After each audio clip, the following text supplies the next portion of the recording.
Hello friends, rava laddu செய்கிறதுக்கு முதல்ல முந்திரி பருப்பையும் முந்திரியையும் வறுத்து வச்சுக்கிடுதோம்.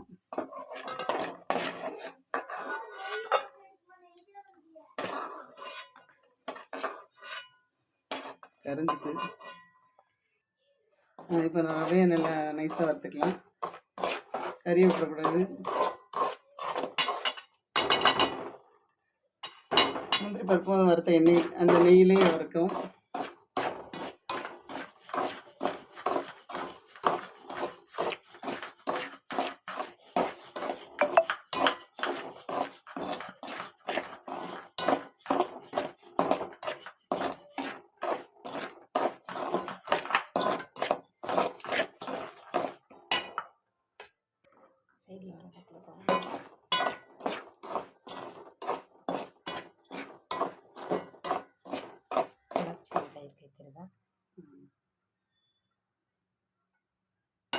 சரி,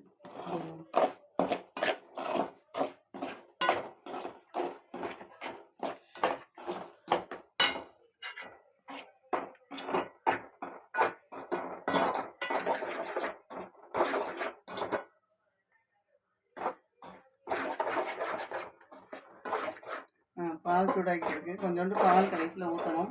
ஊற்றி தான் உருளை பிடிக்கணும். அப்போ தான் நைஸாக வரும் ஃப்ரெண்ட்ஸ். கொஞ்சம் பச்சை வடையாக இருக்குது. இந்த ரவையோட ஸ்மெல்லு போய் நல்ல ஸ்மெல் வந்தோடனே கொஞ்சோண்டு தேங்காய் போட்டுக்கலாம்.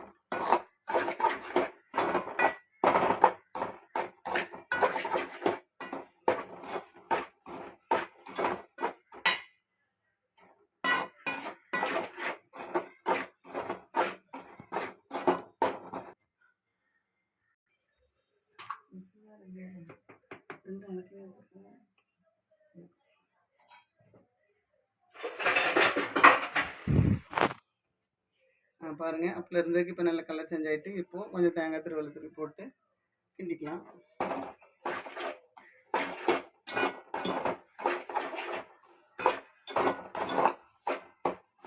நான் வேஸ்ட் பண்ணாமல் எல்லா தேங்காயும் கொஞ்சம் கட்டி கட்டியாக இருக்கிறதையும் போட்டுட்டேன்.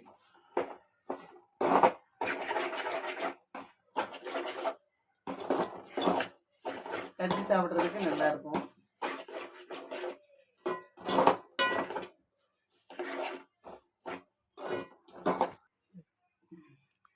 சீனியை கொஞ்சோண்டு பொடி பண்ணி வச்சுருக்கேன். சர்க்கரையை தேவையான அளவு போட்டுக்கலாம்.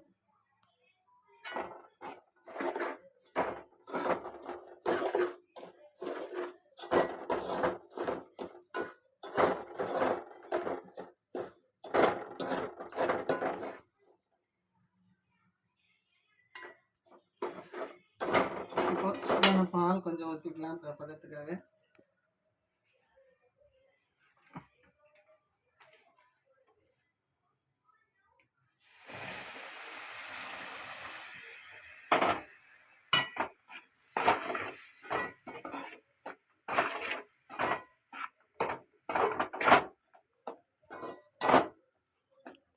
நல்லா மனம் வருது. அது நெய்யில் வறுக்கிறதுனால செம்ம மனமாக வருது. இப்போ ஸ்டவ்வை கூட ஆஃப் பண்ணிவிட்டு அப்படியே முந்திரி பருப்பு வறுத்ததை அப்படி போட்டு சூடாக பிடிக்க ஆரம்பிச்சிடலாம். இன்னும் கொஞ்சோண்டு தான் நெய் இருக்குது. அந்த நெய்யும் சேர்த்து போட்டு பாலை ஊற்ற போகிறேன்.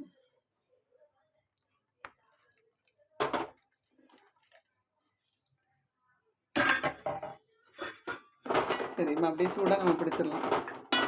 கொஞ்சம் ஆறினோடனே பிடிச்சிடலாம். கொஞ்சம் ஓரளவுக்கு கை பிடிக்கிற சூடு அளவுக்கு ஆயிட்டு இன்னும் சூடாக இருக்கும்போது என்ன செஞ்சிடலாம், ரவை லட்டு பிடிக்க ஆரம்பிச்சிடலாம்.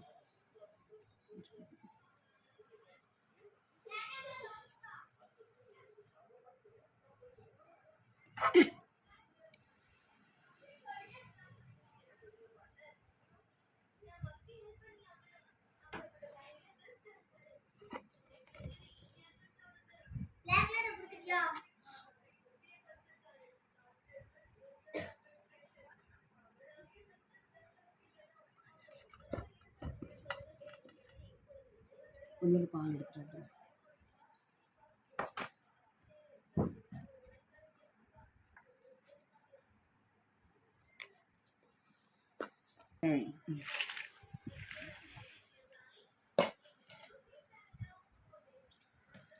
பாருங்கள் ஃப்ரெண்ட்ஸ், லட்டு சூப்பராக வந்துடுச்சு.